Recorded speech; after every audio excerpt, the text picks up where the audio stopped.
Zaluskipers, and this is my persuasive speech, and this is my audience. Thanks, guys. Good look.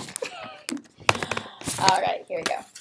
Today I would like to talk to my audience about the effects of drinking and driving, along with the statistics that would give them a better knowledge about the situation. According to the National Highway Traffic Safety Administration, 35,092 people died in traffic crashes in 2015 in the United States. Here are a few more facts about driving under the influence that you may have not been aware of. In the U.S. alone, someone is killed by a drunk driver every 45 minutes. Male drivers, according to MADD, are twice as likely to drive while intoxicated than female drivers. MADD, which stands for Mothers Against Drunk Driving, is a nonprofit organization, according to MAD.org. On May 3rd, 1980, Carrie Lightner, a 13-year-old girl, was killed by a drunken hit-and-run driver in New York. The 46-year-old male driver was recently arrested previously for a DUI hit-and-run. He left the 13-year-old Carrie Lightner's body on the scene and fled. After her daughter's death, her mother, Candy Lightner, was the founding president of MADD 37 years ago in September 1980, with the mission to end drunk driving, help fight drug driving, and support the victims of the violent crimes and prevent underage drinking. Here's some more facts.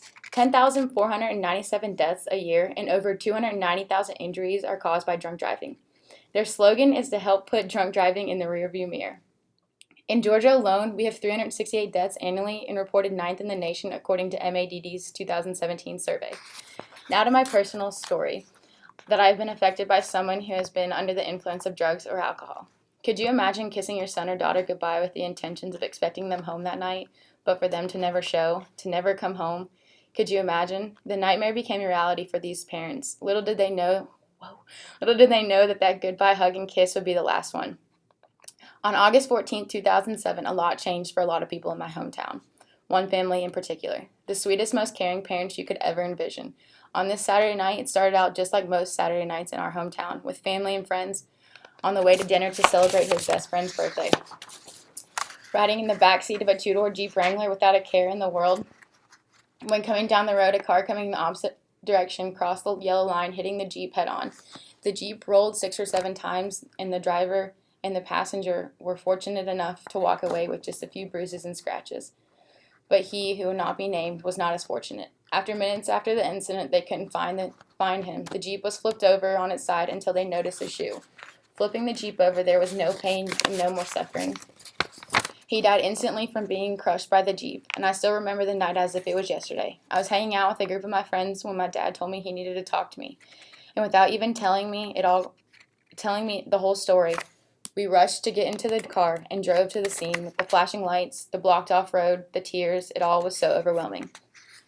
Until I saw his mom, and that's what broke me. She wanted nothing more to hold her baby and to get a redo on life, and maybe hug him a little bit longer so he wouldn't be at the same place at the same time when the accident took place. Or maybe told him to stay home for dinner. Or maybe. And kneeling and crying down, watching him cover his body with a white cloth, I saw in her eyes her life just destroyed, broken. It would never be the same. At that time, I thought about all the times I took for granted of being able to spend time with him, or the little things he would do just to get my attention. He was an only child, and the decision of the guy that killed him getting behind the wheel under the influence changed lives forever. Because he thought of all the times he had done it, it would be fine. He would get home fine and nothing would happen. On that night, Saturday, August 14, 2010, at the age of 15 years old, my friend was killed by a person who got behind the wheel impaired. But did you know the average driver will drive under the influence 80 times before being caught and arrested? Dr. Michael Light reported, since 1990, nearly 1 million people in the United States have died of drug alcohol overdoses and alcohol-related crashes.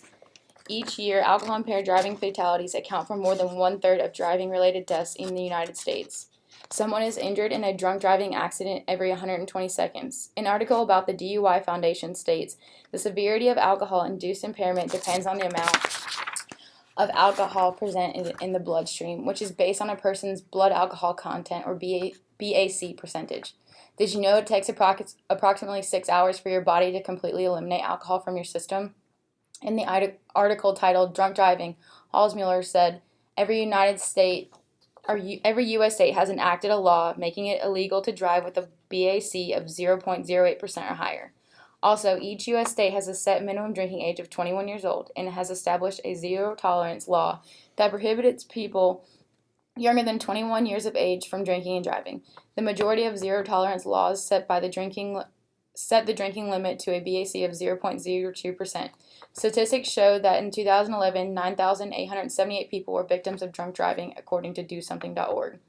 We are given one life, and so often is something so precious taken for granted. If there's anything I could ever say to anyone before getting in the car with someone who has been drinking and under the influence or getting behind the wheel, to just take a second and stop and think about the repercussions of what the stupid decision could cause you, and not only you, but other people and your families, and how not only your life but so many others could change in the blink of an eye. Stop anyone from doing it and remind them it is not worth it. Call a cab or an Uber or someone sober. So many deaths and injuries could be prevented if everyone stopped thinking about themselves for a second and looked at the bigger picture of life. And this is my audience. Again.